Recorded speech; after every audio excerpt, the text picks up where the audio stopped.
дорогие друзья! Сегодня у нас чья-то мечта на обзоре. Вспомним рекламу, да, вот это Toyota, управляй мечтой. А конкретно у нас сегодня на обзоре Toyota Auris 2011 года. Первое поколение в рестайле. Погнали разбираться все-таки, чья это мечта. Давайте по внешке. У нас белый вариант, белый экземпляр на белых колпаках, да. Смотрите, по рестайлу и до рестайлу отличаются передние бампера, оптика. Просто фары, оптика, потому что здесь ужасная, галогеновая, линзованная, но на галогенах, да, то есть Toyota не заморачивается, чтобы этот автомобиль стал чьей-то мечтой. Они просто заявили об этом, но на самом деле ничего для этого не сделали. Смотрите, давайте вот просто перейдем сюда, да, не самая богатая комплектация, но на автомате. Черные зеркала, не в цвет кузова, позор. Ручки не в цвет кузова, позор. Слушайте, такое ощущение, как будто я сейчас, знаете, обозреваю Лада Гранта в самой пустой комплектации. Помните, да, были там бампера не в цвет кузова, ручки не в цвет кузова. В общем, этот автомобиль я сегодня буду сравнивать с отечественным автопромом. Это будет, наверное, что-нибудь, знаете, управляй мечтой. Блин. Владельцы АвтоВАЗа, наверное, могут мечтать об этом автомобиле. Ну, может быть, он чем-то лучше, но я говорю, мы сейчас дальше разберемся, чем же он все-таки лучше. Смотрите, по задней части плюсик, все симметрично, 2 задних хода, 2 туманки, все хорошо, все нормально, но никаких технологий, да, то есть обычная галогеновая оптика. Немного завален багажник, мелочью выбрасывать это все не буду отсюда. Смотрите, объем багажника небольшой, да, то есть для городского хэтчбека 350 литров минималки, но можно сложить второй ряд сидений. Сейчас я, кстати, поэкспериментирую, как это сделать. Делаем мы это из салона. Ровный пол не получится. Да, то есть, смотрите, получится трамплин, забегаем и через лобовое стекло выходим. По багажнику. Так. Здесь у нас полноразмерное запасное колесо. Отсутствие шумоизоляции. Очень тонкий пол. Скажем, да, это, назовем это нижняя полка, да, то есть как раз на запаске картонка. Привет Китаю. Китайцы с Toyota, видимо, когда-то где-то сотрудничали и научились так экономить. Веревочки. Все скучно, просто ничего здесь интересного нет. Пластиком полностью заделано. Пластик очень дешевый, сильно царапается, некачественный. Смотрите, дверь открывается... Небольшой угол у открытия двери, то есть не 90 градусов, но попробуем сюда забраться. Смотрите, вот эта часть грязная, здесь нету уплотнителя ни здесь, ни на двери, и закидывает. Если вы близко приблизитесь, вы испачкаетесь. Сел сам за собой, место в ногах есть, сиденье, подушки в принципе хватает, угол наклона спинки присутствует, но небольшой. Крыша, потолок, конечно, низковато для моего роста, да, то есть прям вдвоем будет нормально, комфортно, втроем, конечно, уже будет здесь тесновато. Смотрите, для пассажиров второго ряда сидений, ну, это еще и комплектация, конечно, такая, да, здесь вообще ничего нет. Вот покажу на этой двери, 2011 год, Toyota, управляй мечтой. Вот этой... Слушайте, даже 20 лет назад у меня не было мечты управлять вот такими ручками. Друзья, ну, какая мечта? Плюсик для второго ряда сидений, да, наверное, даже больше для водителя. Вот эти кармашки, да, то есть ткань, не сеточка, это все-таки плюс. Смотрите, ровный пол. Чтобы ходить, переходить, ну, дети, наверное, двигались. Плюсик. Прям по безопасности немного для детей. Смотрите, ремень идет по спинке, прям четко. Вот он, этот держатель, такой видел в Hyundai, но здесь он реализован еще и с кнопкой. И выходит он из нижней части стойки. сделано грамотно, молодцы. Единственное, о чем здесь подумали инженеры, изобретая вот эту ручку, чтобы вот этой частью вам не втыкалось в колено в чашечку, как это было на отечественном автопроме. Да, давайте вспомним девятки, там было сзади тесно, и вот эта ручка, она находилась высоко, когда закрытые стекла. И если вы хлопнете сильно дверь, она прям прилетала в чашечку, и это очень больно. Здесь они обыграли вниз, как бы, ну, в чашечку вам не воткнется, но тем не менее оставить ручки. 2011 года автомобиль. Это рестайловая модель. То есть первого поколения, но рестайл. Ну, такой позор. Фу. Я понимаю, что это комплектация. Но даже в минималках вот этого не должно быть в 2011 году. И не такой это и бюджетный автомобиль по цене, понимаете? То есть Toyota, она всегда будет дороже своих конкурентов, да, то есть прямых. Это корейцев, своих бюджетных японцев, да, она всегда будет дороже. А за что? За что дороже? Давайте разбираться дальше. Друзья, пошлите посмотрим техничку, что же у нас под капотом, что же движет этот автомобиль. Так. Кочерга, позор. Toyota, управляй мечтой. Всю жизнь мечтал пользоваться вот этой кочергой. Ну, блин, ну бред. Смотрите, друзья, здесь у нас установлен самый популярный, самый распространенный двигатель вообще для Ауриса, да? Это 1.6, 124 лошади, 157 крутящего момента.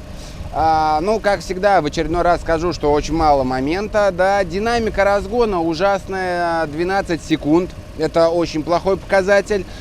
Вес автомобиля тонна 300. То есть, ну, такой вроде как бы компактный хэтчбэк, но тонна 300. В чем эти тонна 300, я пока не смог разобраться, потому что шумоизоляции нет, ничего нет, мотор не очень объемный, технологии, как бы блоков каких-то дополнительных я здесь не нашел. Смотрите, есть еще здесь вариант, бывает устанавливается двигатель 1.4, который вообще никогда не рассматриваете к покупке.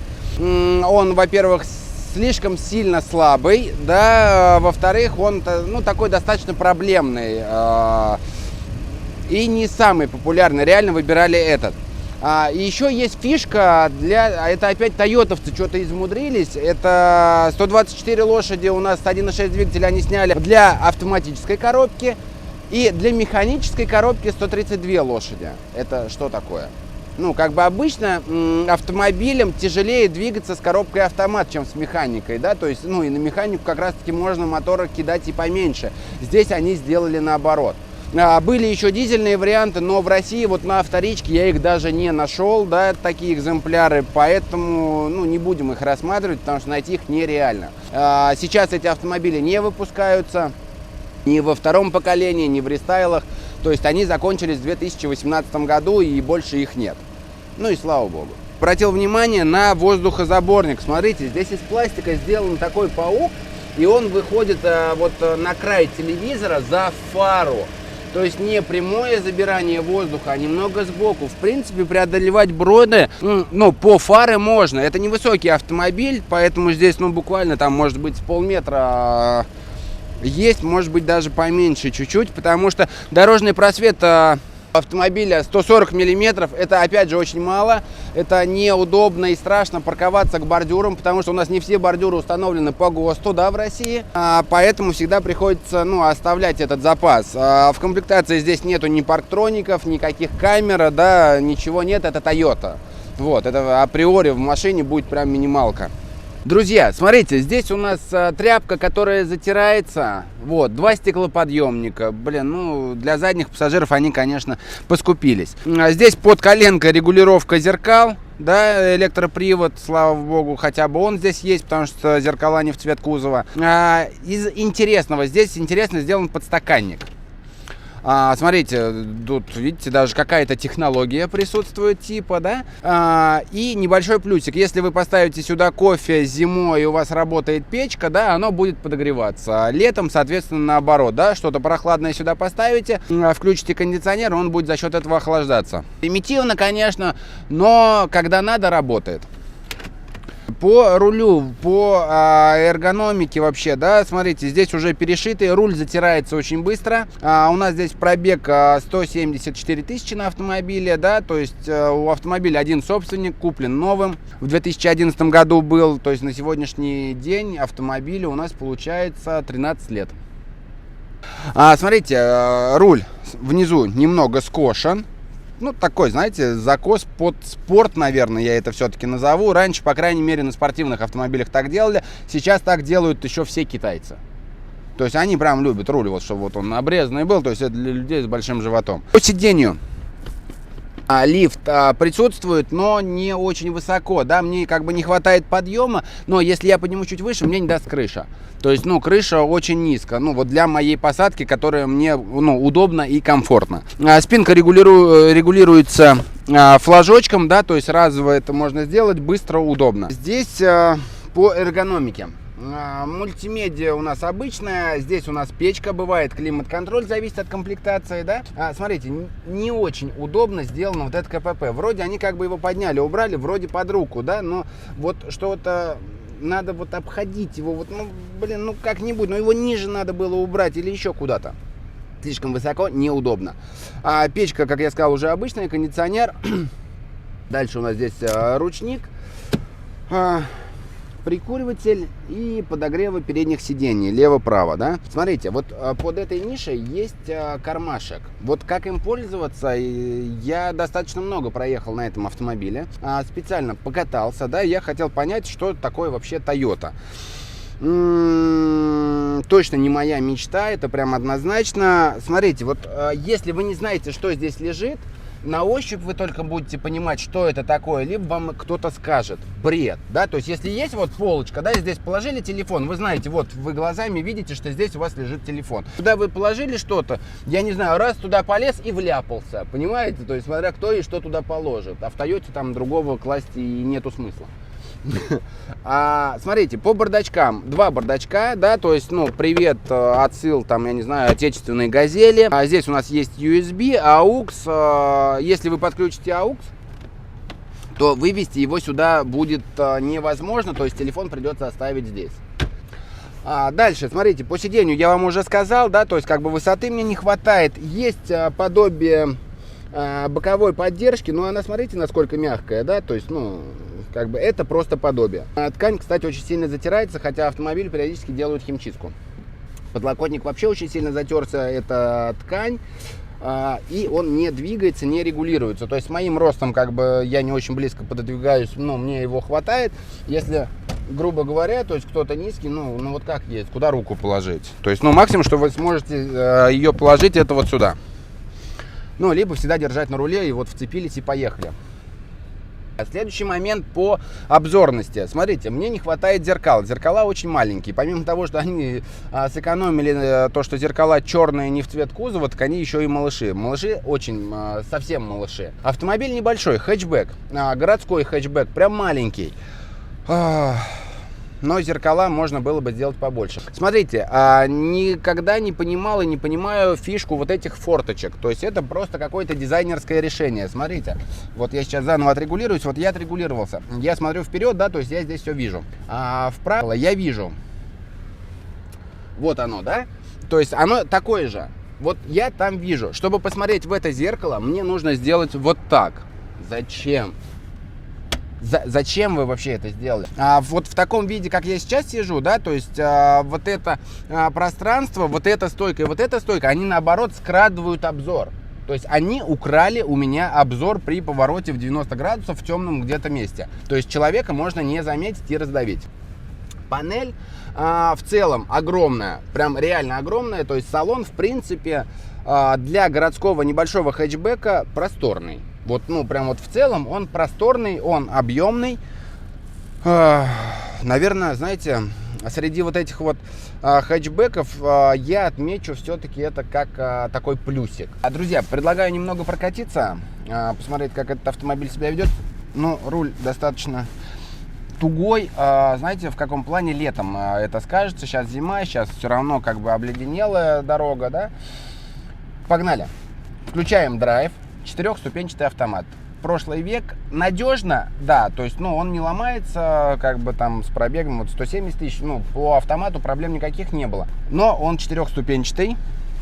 Расход топлива у автомобиля не маленький, с учетом эксплуатации в городе, с учетом эксплуатации автомобиля в пробках, да, то есть прогревы и все остальное. То есть свои 10-11 литров она ест спокойно, свободно. На трассе расход совсем не маленький, это в районе 8 литров. Опять же, это проблема четырехступенчатого автомата, если ехать на нормальных скоростях, да, то есть, ну, хотя бы за 120. Смотрите, опять же, вот еще один вопрос безопасности. Здесь нет системы стабилизации в автомобиле. Здесь из безопасности это две подушки безопасности, это АБС по тормозам и все.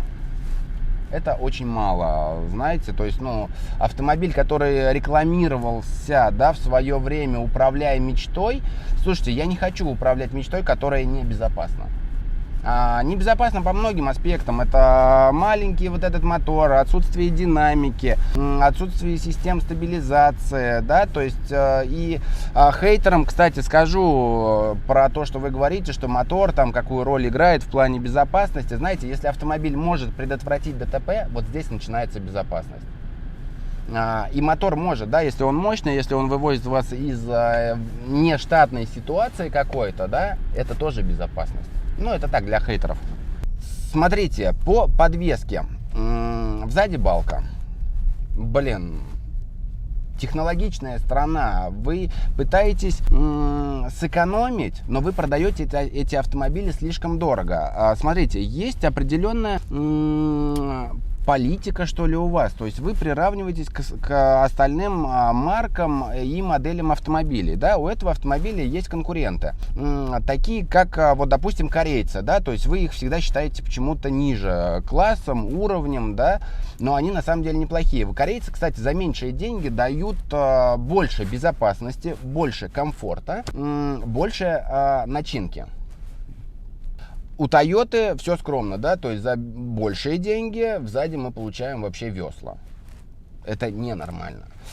Я пытался проанализировать, да, то есть момент подорожания, да, маленько на других примерах приведу, потому что этот автомобиль не выпускается с 2018 года. На примере Toyota Corolla. Смотрите, прямой конкурент, допустим, от Kia, это будет Kia Cerato. На момент, когда Kia Cerato стоила 1 000 000 рублей, Toyota Corolla стоила 1,5.